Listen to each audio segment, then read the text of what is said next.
waktu saya ke Mesir, singgahlah kami ke kota namanya Alexandria yang didirikan oleh Alexander the Great, 200 kilo dari Kairo. Di sana ada makam Imam Al-Busiri.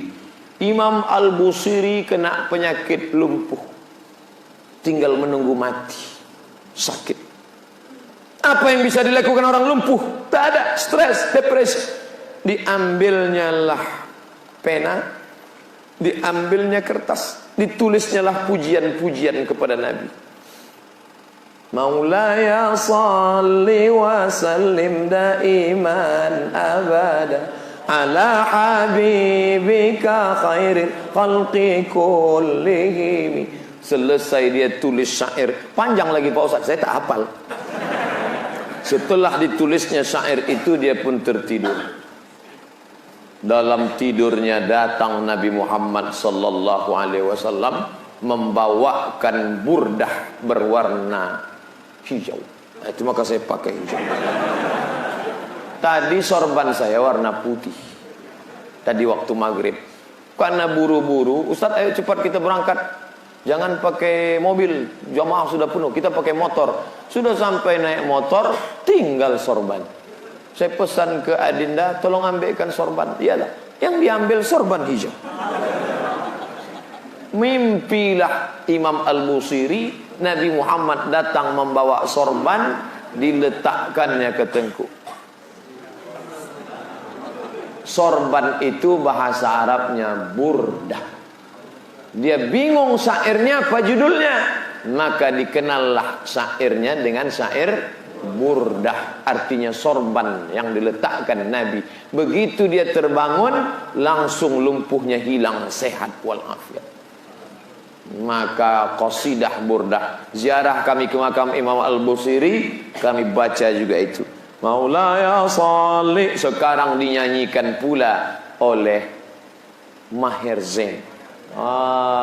Nanti buat juga lomba baca syair burdah, tapi Maulaya salli. Bayangkan kalau ada acara nikah, dibacakan itu.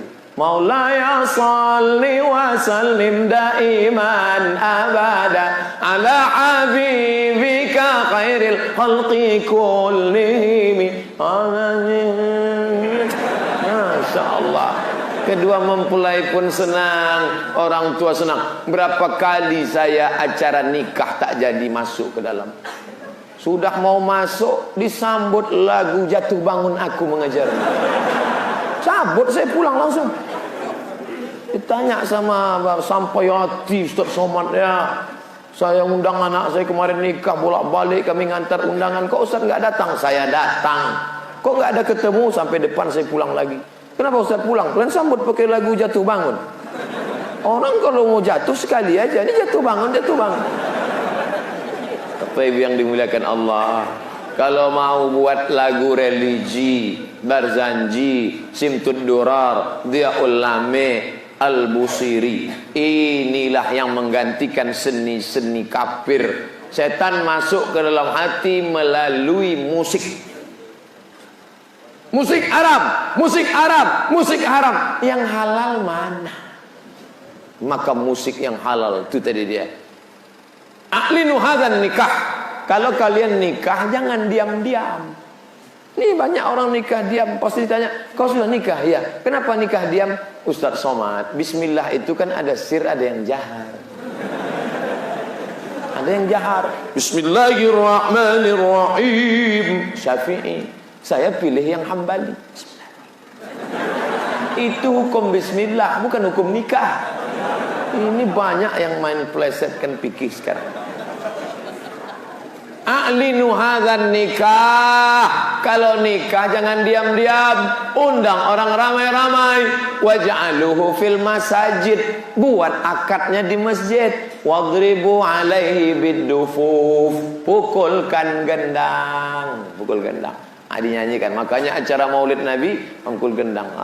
Ya dana, ya dana, ya dana, ya dana, ya dana, dana. Pas ditanya, kenapa lagunya ya dana? Rupanya untuk pembangunan kamar mandi masjid.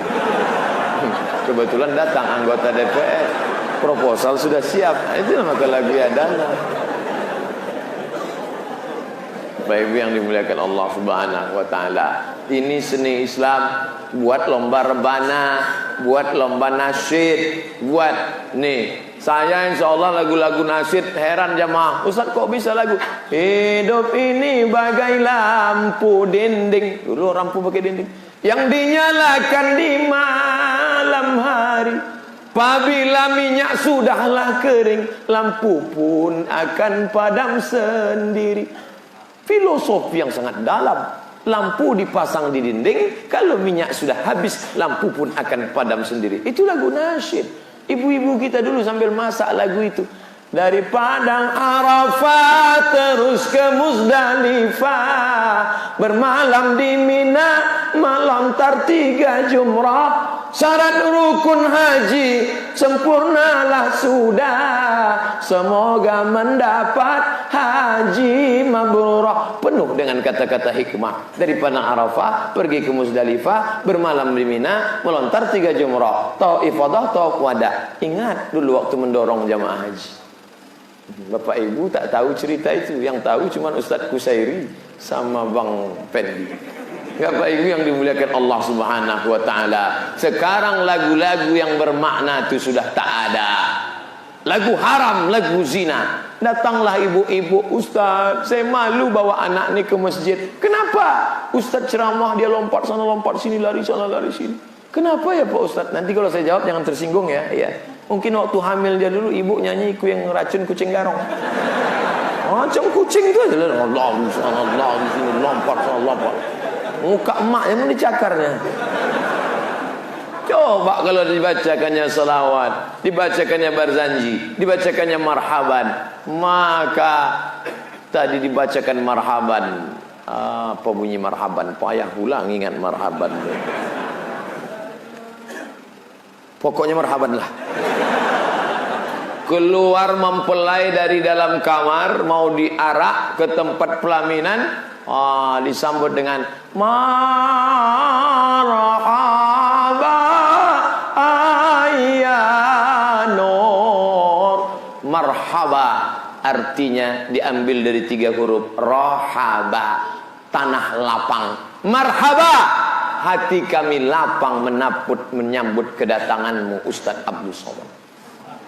Marhaba ya nural aini, selamat datang cahaya mata kami Nabi Muhammad sallallahu alaihi wasallam. Apa bukti majlis tariqat Qadiriyah wan Naqsabandiyah artinya lapang menyambut kita?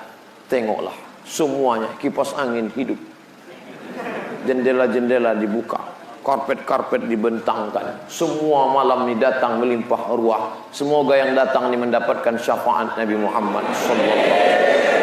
Tariqat Qadiriyah wan Naqsabandiyah bekerja sama dengan PCNU Nahdlatul Ulama. Ada apa dengan PCNU dengan Tariqat Qadiriyah wan Naqsabandiyah? Nabi SAW mengajarkannya kepada Sayyidina Ali. Dari Sayyidina Ali turun ke bawah sampailah ke Syekh Abdul Qadir Al-Jilani. Dia yang menyusunnya, maka disebut dengan Tariqat Qadiriyah. Diambil dari nama Abdul Qadir. Seandainya itu dari Abdul Somad, tentu Somadiyah. Tariqat Qadir dari jalur Sayyidina Ali. Dari Nabi Muhammad turun ke Sayyidina Abu Bakar Siddiq. Dari Abu Bakar turun ke bawah sampailah kepada Syekh Bahauddin An-Naqsabandi. Yang menyusunnya Bahauddin Naqsabandi, maka disebut dengan Naqsabandiyah. 2. Qadiriyah, Naqsabandiyah. Datanglah ulama dari Kalimantan, namanya Syekh Khatib Sambas. Syekh Khatib Sambas tidak mau memakai nama dia. Orangnya tawaduk, rendah hati.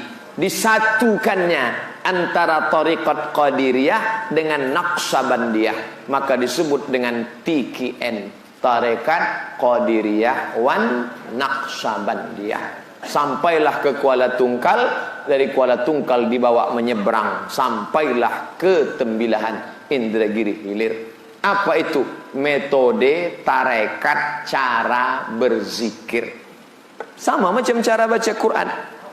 Iqra, baca. Allah nyuruh kita baca Quran, Nabi nyuruh kita baca Quran. Cara bacanya gimana? Datang gurunya dari Yogyakarta, jenenge sopo? Kiai Haji As'ad Humam. Maka cara bacanya, itulah anak-anak kita cara baca Quran. Iqra, bataba, batata, batasa, basaba. Tapi saya kecil dulu tidak pakai Iqra. Saya gurunya dari Minangkabau. Alif 2 di atean, alif 2 di bawah in, alif 2 di depan an, in, un. Saya tak tahu orang Bugis sama orang Banjar gimana cara baca Quran. Sama. Saya dulu gitu. Itu dari Minangkabau, makanya disebut alif 2 di ate. Kalau pakai bahasa Indonesia alif 2 di atas an.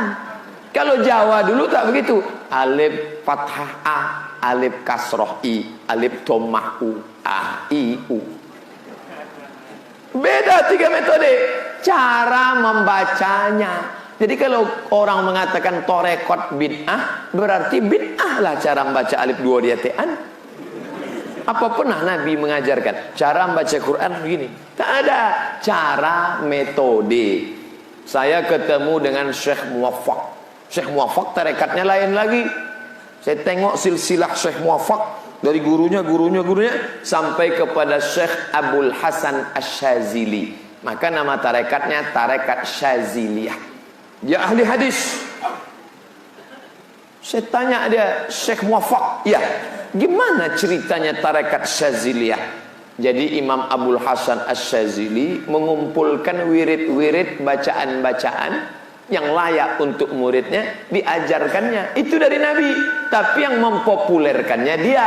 Maka disebut dengan tarekat Syaziliyah. Untuk supaya tidak semua tarekat, nanti setiap orang punya tarekat, dibuatlah namanya Jatnu, Jamaah Ahli Tarekat Mu'tabarah Nahdlatul Ulama. Syaratnya harus bersilsilah. Syaratnya harus punya syekh mursyid yang alim, yang terpercaya. Kalau tidak nanti muncul syekh-syekh tarekat yang tidak meninggalkan syariat. Tak lagi syariat. Syekh enggak sholat, sudah tadi di Masjidil Haram. Tapi itu Ustadz Somad mengajarkan sholat ke masjid. Somad itu tak putus kajinya, masih kulit-kulit kitab. Makanya kalau ada orang nanya ke saya, Ustadz, saya mau ikut tarekat. Saya tanya, mursyidnya siapa? Mursyidnya alim, tidak meninggalkan syariat. Saya mau ikut tarekat kepada abah di Jawa, namanya Habib Lutfi bin Yahya. Boleh enggak Pak Ustadz? Oh ya, dia habaib, tidak meninggalkan syariat. Akhirnya setelah dia ambil zikir Syaziliyah, dia nanya lagi, udah saya ambil Pak Ustadz, apa pesan Habib Lutfi? Katanya ini harus dipegang Pak Ustadz. Ya, apa namanya? Enggak boleh meninggalkan sholat berjamaah. Terus harus berzikir, enggak boleh putus. Terus wudhu harus dijaga. Terus menjaga hablum minallah dengan hablum minan nas. Terus ada yang salah dengan itu? Enggak. Katanya tarekat sesat. Itulah saya pun bingung di mana sesatnya. Bapak Ibu yang dimuliakan Allah, jangan mudah terikut-ikut isu. Kalau sekali beli jam Rolex tertipu, jangan katakan semua jam Rolex palsu. Aku tidak akan beri jam Rolex. Kemarin tertipu aku di Makkah. Katanya 100 rial, ternyata palsu. Ya 100 rial ya palsu. Orang beli 100 juta. Maka ikutilah. Ini mengaku sudah Syekh Mursyid. Mana silsilahnya? Aku tidak perlu silsilah kepada guru, karena aku langsung ketemu di malam dengan Syekh Abdul Qadir Jilani, dan dia sudah mengangkat aku. Ini sorbanku, tengok sebesar ban Vespa. Harus ada silsilahnya. Bapak Ibu yang dimuliakan Allah Subhanahu wa taala, ini hati kalau